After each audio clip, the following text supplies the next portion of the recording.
신약성경 요한일서 4장 7절에서 11절까지의 말씀입니다. 요한일서 4장 7절에서 11절까지의 말씀을 우리가 함께 보길 원합니다. 제가 한 절 읽고 여러분께서 한 절 읽으시고 교독하시겠습니다. 사랑하는 자들아, 우리가 서로 사랑하자. 사랑은 하나님께 속한 것이니 사랑하는 자마다 하나님으로부터 나서 하나님을 알고 하지 아니하는 자는 하나님을 알지 못하나니 이는 하나님은 사랑이심이라. 하나님의 사랑이 우리에게 이렇게 나타난 바 되었으니 세상에 보내심은 그로 말미암아 우리를 살리려 하심이라.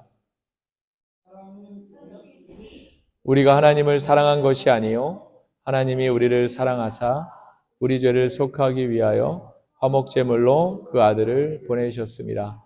11절 함께 읽겠습니다. 사랑하는 자들아, 하나님이 이같이 우리를 사랑하셨은즉 우리도 서로 사랑하는 것이 마땅하도다. 아멘. 하나님의 사랑이 우리 모두에게 임하는 귀한 예배 시간이 되길 원합니다. 할렐루야. 지난 5일간의 서부 목회자 수양회를 잘 마치고 돌아왔습니다. 기도해 주셔서 감사합니다. 은퇴 목사님을 포함해서 한 140여 명의 목사님들과 가족들이 한 곳에 모였는데도 아무런 사고 없이 은혜롭게 행사를 잘 마치고 돌아올 수 있게 되어서 얼마나 감사한지 모릅니다.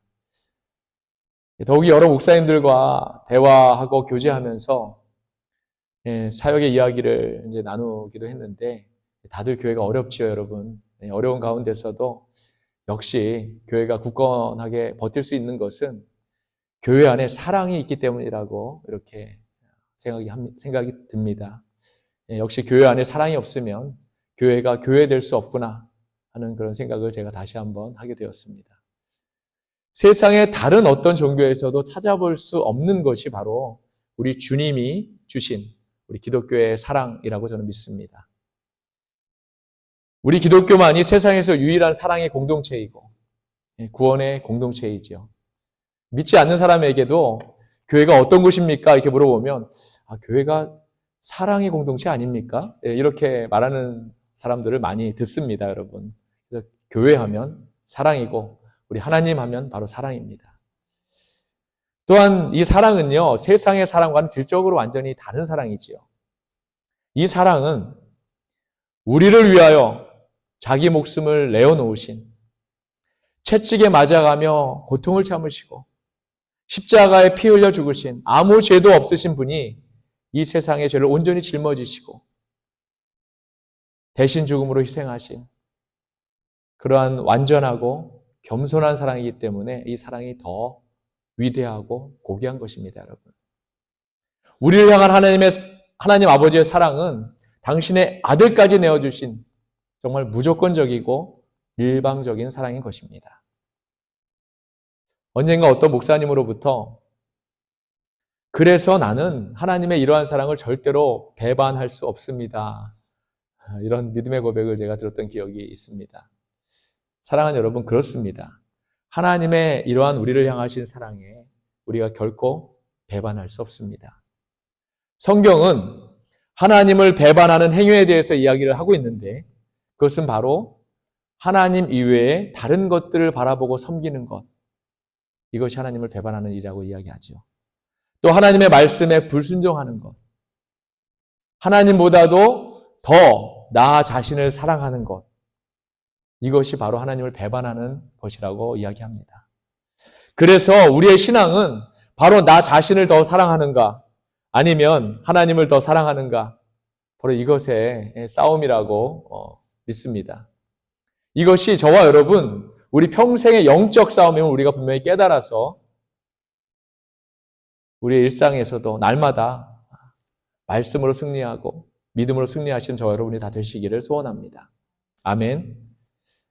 오늘 우리가 요한일서의 말씀을 통해 하나님이 우리에게 말씀하시고자 하는 것이 무엇인지를 우리가 한번 함께 살펴볼 텐데, 요한복음과 요한 1서, 2서, 3서, 그리고 요한계시록, 5개의 성경은 전통적으로 사도 요한이 썼을 것으로 보는 사람이 많이 있습니다.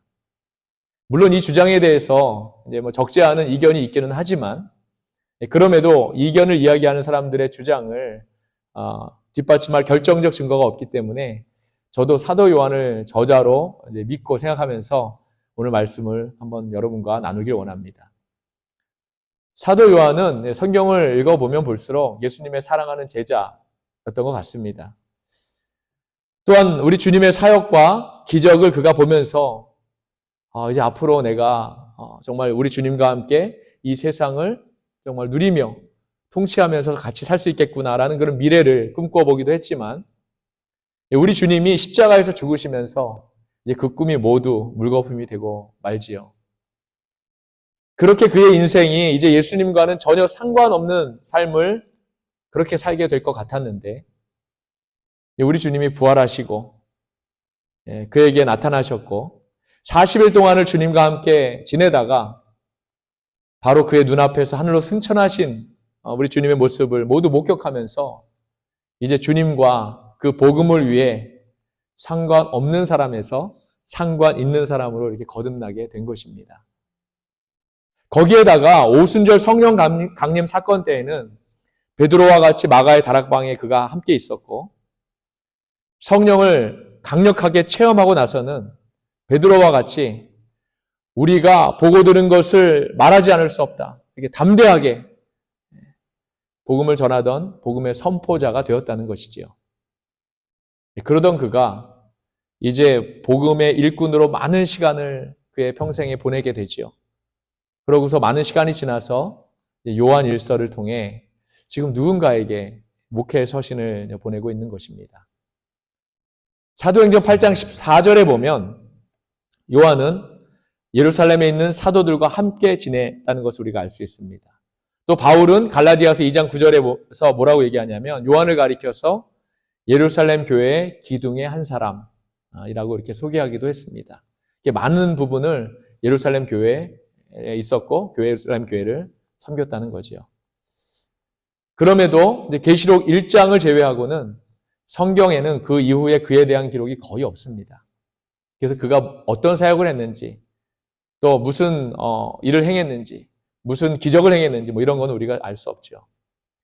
전승에 의하면 사도 요한이 예루살렘에서 사역을 하다가 기원 후 70년에 있었던 예루살렘 멸망 직전에 그렇게 예루살렘을 떠나서 에베소와 그 근처에서 사역했다고 이렇게 알려지고 있습니다.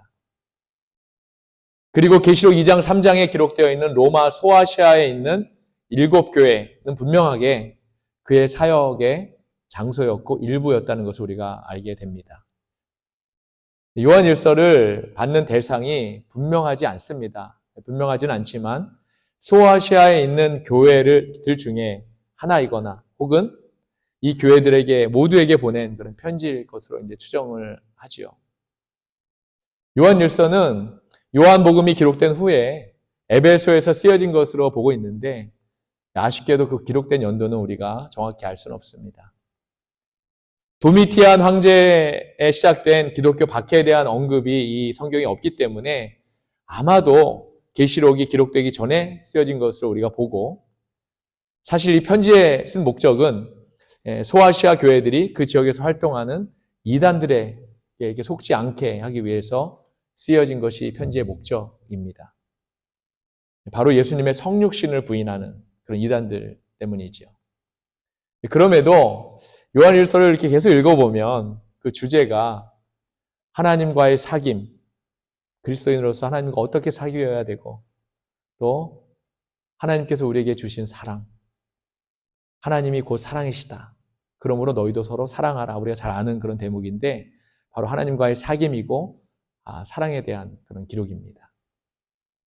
하나님의 사랑에 대해서 기록되어 있는 그 오늘 본문의 말씀이 요한일서 4장 7절에서 11절 우리가 읽었던 말씀인데, 사실 오늘 본문의 말씀만이 아니라 요한일서 4장을 보면 전체에서 우리를 향하신 하나님의 사랑에 대해서 이야기하고 있는 것을 우리가 봅니다.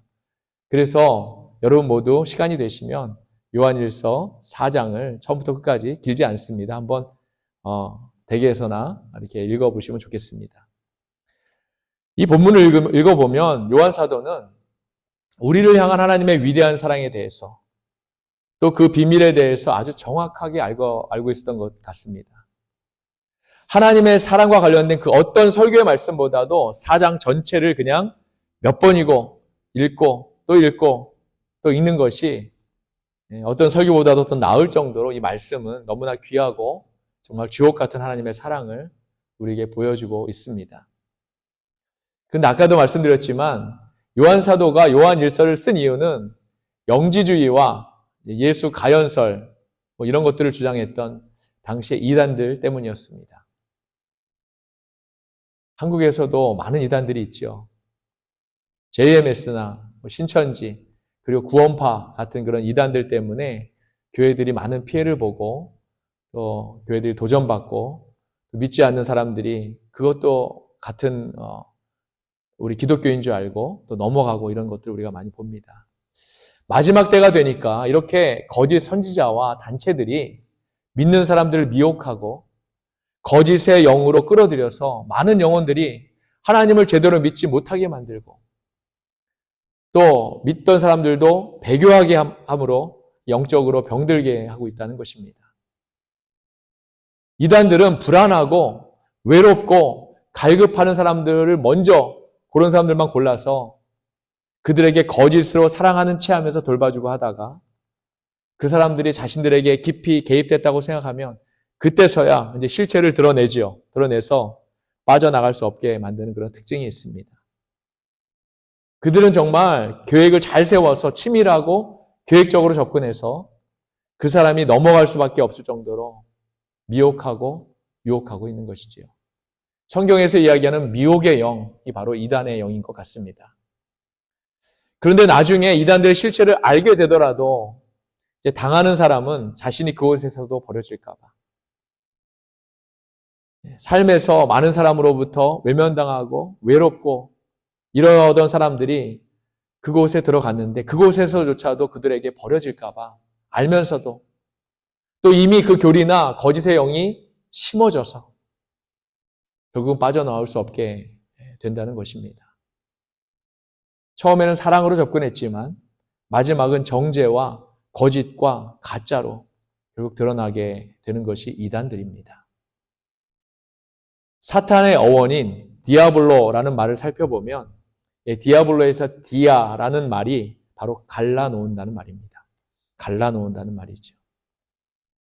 신천지 같은 이단이 사탄의 거짓 영이라는 그런 사실은 사실 그들의 겉모습만 봐도 우리가 쉽게 알 수 있는데 신천지에 빠진 사람들은 그들이 가족들과 함께 하지 못하도록 거짓말로 미혹해서 가족과 적대적으로 만들고 연락하지 못하게 만들고 끝내 그들과 가족을 갈라놓는 것을 우리가 보게 됩니다. 이렇게 사탄은 갈라놓는 자이고 파괴하는 자입니다. 그런데 사탄의 실체는 진짜를 가장한 가짜이지요. 가짜입니다, 여러분. 하나님의 일을 언제나 하나님처럼 할 수 없으니까 거의 비슷하게 흉내만 내는 그런 가짜이지요. 사랑도 마찬가지입니다. 하나님만이 당신의 아들을 우리에게 내어주실 정도로 진정한 사랑이신데 사탄은 진짜 사랑하는 것처럼 유혹하고 미혹하긴 하지만 결국은 사랑을 위장한 함정으로 사람들을 미혹한다는 것이지요. 사도 요한은 요한일서의 말씀을 통해 이러한 거짓의 영을 분별하라고 했습니다. 결국 진정한 사랑은 하나님이 우리를 사랑하시는 사랑만이 완전하고 진정한 사랑이라고 말씀하고 있는 것이지요. 내가 거룩하니 너희도 거룩하라 라고 순종을 가르치셨던 하나님. 그 하나님께 나아가기 위해서는 우리가 철저히 회개함으로 나아갈 수 있음을 우리에게 가르치셨던 주님. 우리가 그 주신 은혜에 언제나 감사할 수 있는 믿음을 가지고 그렇게 살아야 함을 깨닫게 해주시는 성령 하나님께서 오늘 요한일서의 말씀을 통해 우리에게 그분이 주셨던 하나님이 주셨던 그 사랑을 알려주고 계시는 것입니다. 하나님의 그 사랑은 이 세상을 창조하셔서 당신의 형상과 똑같이 우리를 만드신 만큼 우리를 그렇게 사랑하신 사랑이시고 불순종으로 인해서 죄악으로 영원히 죽을 수밖에 없던 우리에게 당신의 아들을 희생물로 내어주신 그런 위대한 사랑입니다, 여러분. 저는 창세기를 읽으면서 인류를 향한 하나님의 사랑이 정말 얼마나 크고 세심한지를 읽고 묵상할 때마다 깨닫고 있습니다. 이 세상을 처음 지으시면서 하늘과 땅을 나누실 때 그 빈 곳에 그 안이 채워질 생각을 하시면서 하나님이 얼마나 흥분하셨을까. 하늘과 땅과 바다에 동물과 식물을 그 빈 곳에 각각 채워 넣으실 때는 또 얼마나 행복하고 기쁘셨을까. 그리고 가장 중요한 당신의 형상을 닮은 인간을 흙으로 빚으실 때, 그렇게 당신의 모습과 같은 인간의 모습이 나타날 때 얼마나 감동하셨을까 생각해 봅니다, 여러분. 그 안에 하나님이 사랑을 담으셔서, 듬뿍 담으셔서 아담이 혼자 있는 것이 안쓰러우셔서 하와를 아담의 갈비뼈로 만드실 때는 그들의 모습을 보시면서 또 얼마나 흐뭇해 하셨겠습니까? 그리고 무엇보다도 당신의 모습으로 만든 인간이 당신의 마음대로 움직이고 조종하는 그런 대상이 아니라 그들에게 자유의지를 주셔서 아담과 하와가 직접 그들의 의지로 하나님을 예배하고 하나님께 찬양했을 때 그 예배와 찬양을 통해 영광을 받으시면서 내가 이들을 만들기를 참 잘했다. 이러시면서 기뻐하지 않으셨을까요, 여러분? 창세기 2장 1절에 보니까 천지와 만물이 다 이루어지니라. 아멘. 이렇게 말씀하고 있습니다. 하나님께서 천지와 만물과 당신의 형상을 닮은 인간까지 다 지으시고 기뻐하시며 뭐라고 했다 그랬죠? 다 이루었다 하셨다는 것이지요. 그리고 일곱째 날에 비로소 하나님께서도 안식하셨다고 했습니다. 사랑하는 여러분, 하나님은 다 이루시는 분입니다. 할렐루야. 그분은 모든 것을 이루시는 분이시죠. 그런데 그분은요, 그 모든 것을 사랑으로 이루시는 분입니다. 그분이 그 모든 것을 이루시는 이유는 바로 이 세상과 당신이 지으신 인간을 향한 사랑 때문이죠. 이러한 천지 창조를 통해서 그분의 사랑을 알게 하시고 그분의 사랑을 통해 인간이 서로 사랑하게 하기 위해서 천지와 만물을 지으시고 그 안에 모든 것들을 채워 넣으시고 그때부터 지금까지 이 순간까지도 사랑하셨다는 것입니다. 이런 하나님의 사랑을 우리가 알고 깨닫게 된다면 저와 여러분은 그분을 찬양할 수밖에 없는 것이고 사랑할 수밖에 없는 것입니다, 여러분. 그런데 그분의 사랑은요, 그것으로 끝나지 않으셨습니다. 요한복음 19장 30절을 한번 보길 원합니다. 함께 볼까요? 네, 한번 함께 읽겠습니다. 예수께서 신 포도주를 받으신 후에 이르시되 다 이루었다 하시고 머리를 숙이니 영혼이 떠나가시니라. 아멘. 사도 요한이 기록한 또 다른 성경인 요한복음에 보니까 우리 주님도, 우리 예수님도 십자가에서 죽으실 때 뭐라고 말씀하셨다고 그랬죠? 다 이루었다 하시고 숨을 거두셨다고 되어 있지요. 사랑하는 여러분, 오직 하나님만이 이렇게 다 이루실 수 있는 분임을 이 시간 저와 여러분이 분명히 깨닫길 원합니다. 천지와 만물과 인간을 창조하시고 다 이루었다 하셨던 하나님이 이제 인류의 모든 죄를 짊어지시고 십자가에 죽으심으로 그동안의 죄 때문에 갈라졌던 하나님과 우리와의 관계를 다시 온전히 회복시키시고 그러고 뭐라고 말씀하셨다고요? 다 이루었다 하셨다는 것입니다. 천지와 만물을 창조하실 만큼 우리를 사랑하셨던 하나님이 이 십자가에 당신의 아들을 직접 죽이기까지 우리를 너무나도 사랑하셨다는 것이지요. 사랑하는 여러분, 저는 이 사랑의 깊이를 정확히 알지는 못합니다. 하지만 하나님이 나를 사랑하시되 이만큼 사랑하신다는 사실을 분명히 알고 믿습니다. 할렐루야. 어떻게 하나님께서 나를 이만큼 사랑하고 계실까? 당신의 아들 주기까지 나를 이렇게까지 사랑하고 계실까? 내가 하나님 앞에 이러한 존재라는 사실을 깨닫고 알게 될 때 저는 하나님을 더 많이 사랑할 수밖에 없게 되더라는 것이지요. 오늘 사도 요한의 고백이 우리를 한없이 겸손하게 합니다. 요한일서 4장 10절 말씀, 오늘 본문 말씀 다시 한번 보기를 원합니다. 사랑은 여기 있으니 우리가 하나님을 사랑한 것이 아니요 하나님이 우리를 사랑하사 우리 죄를 속하기 위하여 화목제물로 그 아들을 보내셨습니다. 아멘. 우리는 하나님을 사랑하기보다는 죄의 노예 안에서 잘 먹고 잘 살고 있던 우리를 광야로 내몰았다고 그분을 원망하고 불평만 하던 그런 사람들이었습니다. 물이 없다고 하나님을 돌로 치려고 했고 먹을 게 없다고 원망하며 한탄하던 그런 사람들이었죠. 그런데도 하나님은 우리를 사랑하시되 당신의 아들을 화목제물로 죽이기까지 먼저 우리 하나님께서 먼저 우리를 사랑하신 것입니다. 사랑하는 여러분, 그분은 이미 천지와 만물을 창조하시면서 우리를 사랑하셨던 분이십니다. 그런데 우리는 그분을 배반했습니다. 먹지 말라 하신 선악과를 따먹음으로 그분과 원수가 된 길을 가고 그분을 인정하지 않았지요. 이제 우리의 불순종이 그분과 우리를 갈라놓았습니다. 그리고 이제 짐승의 속죄가 아니면 그 피가 아니면 그분께로 나아갈 수도 없는 그런 불쌍한 신세가 되었지요. 그런데도 하나님은 다시 우리에게 먼저 찾아오신 것입니다.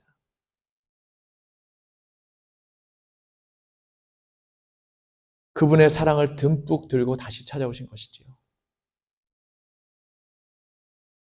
사랑하는 여러분, 우리가 하나님의 사랑을 알기 위해서는 그분이 우리에게 찾아오신 십자가의 사랑을 분명히 알고 깨달아야 합니다.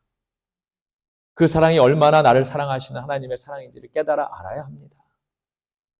그리고 그 십자가 앞에 우리의 그동안의 잘못을 회개하고 불순종했던 우리의 삶을 고백하고 그 십자가를 세상에 선포해야 합니다. 이것이 우리를 죽기까지 사랑하신 하나님의 사랑을 깨닫는 백성들이 감당하고 행해야 할 일들이지요. 그런데 오늘 본문에 보니까 더 중요한 일을 우리에게 당부하고 있습니다. 7절에서 8절을 다시 봅니다. 사랑하는 자들아, 우리가 서로 사랑하자. 사랑은 하나님께 속한 것이니 사랑하는 자마다 하나님으로부터 나서 하나님을 알고 사랑하지 아니하는 자는 하나님을 알지 못하나니 이는 하나님은 사랑이심이라. 아멘. 바로 서로 사랑하라는 것입니다. 할렐루야. 하나님은 사랑 그 자체라고 했지요. 그래서 하나님을 믿는다고 하면서도 서로 사랑하지 않는 사람은 실제로는 하나님을 사랑하지 않는 사람이라는 것입니다. 우리가 아까 사탄이라는 그 말의 어원이 갈라놓는 자라고 했는데 사탄의 일은 우리를 갈라놓기 위해서 서로 시기하고 미워하고 질투하고 죽이고 거짓말하게 합니다. 그 사람들은 어떠한 일에 대해서 그 사람을 절대로 용서할 수 없다라는 말까지 서슴없이 하게 되는 것이지요. 어떤 사람을 보니까 부모와 자식 간에, 형제 간에 어떠한 문제로 서로가 서로를 미워해서 평생 동안 내가 죽기 전까지도 그 얼굴을 보지 않겠노라 이러면서 서로 용서하지 못하고 죽는 사람도 있습니다, 여러분. 하나님이 주신 사랑으로 서로 사랑하며 그렇게 살기도 부족하고 정말 짧은 그런 찰나의 세상인데 사랑은커녕 서로를 용서하지 못해서 그냥 그렇게 미워하는 채로 그렇게 살아가는 것이 얼마나 불쌍한 인생입니까? 성경은 우리 하나님의 백성들은 이렇게 미움으로 살아가지 말라고 합니다. 형제의 죄를 7번이라도 용서하라고 하지요.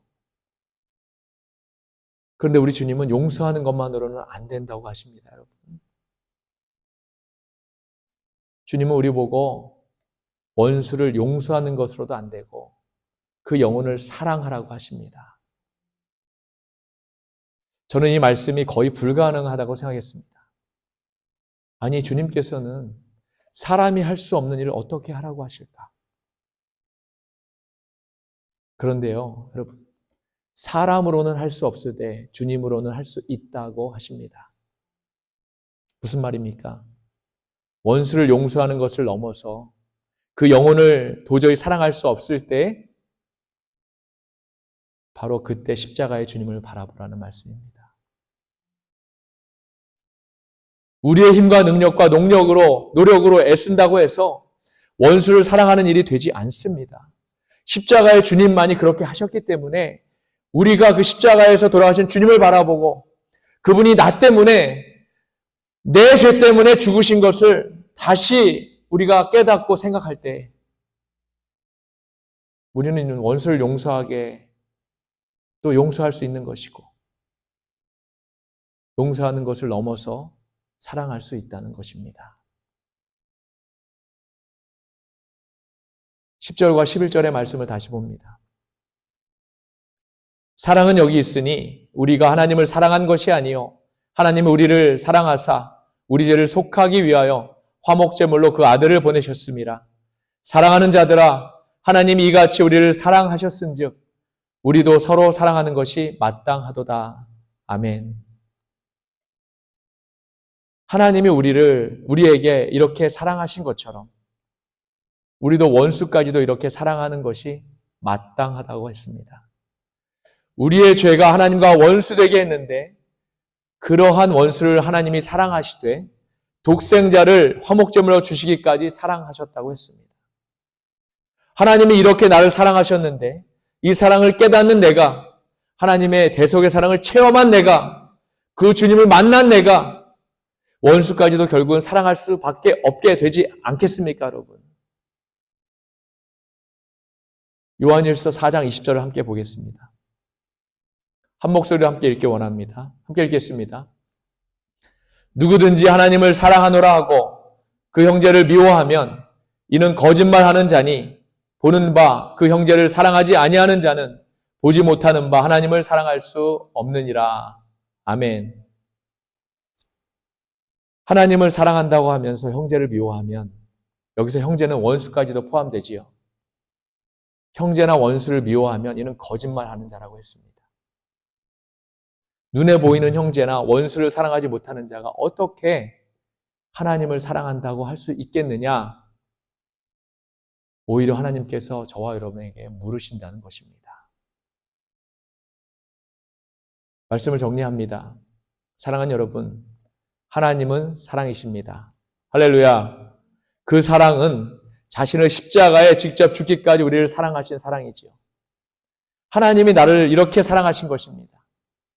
미움과 시기와 분냄과 혈기와 반목과 판단과 정죄와 이런 것들은 하나님을 흉내내는 사탄의 일입니다. 우리는 무조건 사랑해야 합니다. 하나님은 우리를 조건적으로 사랑하지 않으셨습니다. 무조건적으로 사랑하셨습니다. 할렐루야. 내가 패역하고 불순종한 죄인인데도 그러한 나를 사랑하셨습니다. 그래서 우리에게도 이렇게 무조건적으로 사랑하라고 하십니다. 서로 사랑하라고 하십니다. 우리가 이럴 수 없는 것을 우리는 잘 알고 있습니다. 우리의 성정과 우리의 모습이 하나님처럼 무조건적으로 사랑할 수 없음을 우리가 잘 알고 있습니다. 하지만 하나님은 그럼에도 우리 보고 그렇게 사랑하라고 하십니다. 저는 이 시간 우리는 할 수 없으되 말씀에 의지해서 사랑할 수 있음을 선포합니다. 할렐루야. 십자가의 주님을 바라보며 사랑할 수 있음을 선포합니다. 나를 그토록 사랑하신 그 사랑을 생각하며 성령의 능력을 의지해서 사랑할 수 있음을 선포합니다. 무조건적인 사랑은 우리 크리스천만이 할 수 있습니다, 여러분. 말씀에 의지해서 할 수 있고 십자가의 능력에 의지해서 할 수 있고 성령의 도우심으로 할 수 있습니다. 할렐루야. 그런데 문제는 우리의 믿음과 의지이지요. 우리의 믿음과 의지입니다. 사랑하는 여러분, 오늘 사도 요한은 십자가의 주님을 화목제물로 표현하고 있습니다. 바로 하나님과 원수되었던 우리를 하나님과 다시 화목하게 하기 위해서 대신 제물이 되셨다는 것이지요. 이제 우리도 이 세상을 위해 아직 주님께로 돌아오지 않는 사람들을 위해 믿지 않는 사람들을 위해 그 화목제물의 역할을 감당해야 할 줄로 믿습니다. 아직 믿지 않는 세상과 하나님과 다시 화목할 수 있게 우리가 화목제물의 역할을 해야 할 줄로 믿습니다. 화목제물이 스스로 뭘 할 수 있겠습니까, 여러분? 우리 주님처럼 그냥 무조건 죽어야 하는 겁니다. 무조건 사랑해야 하는 겁니다. 가장 가까운 것부터 시작할 수 있습니다. 아직 믿지 않는 남편과 아내, 자식들, 그리고 형제들, 주님이 우리에게 주신 사랑으로 마음껏 조건 없이 진심으로 사랑할 수 있기를 바랍니다. 미워하는 마음을 무조건 사랑하는 마음으로 바꿀 수 있길 바랍니다. 할렐루야. 예, 지금이 바로 하나님이 주신 그때라고 믿고 더 많이 사랑하시고 무조건적으로 사랑할 수 있기를 바랍니다.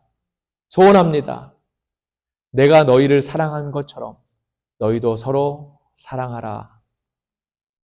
우리 주님의 이 말씀이 저와 여러분의 평생의 삶의 신앙 고백이 되시기를 우리 주님의 이름으로 간절히 축원합니다.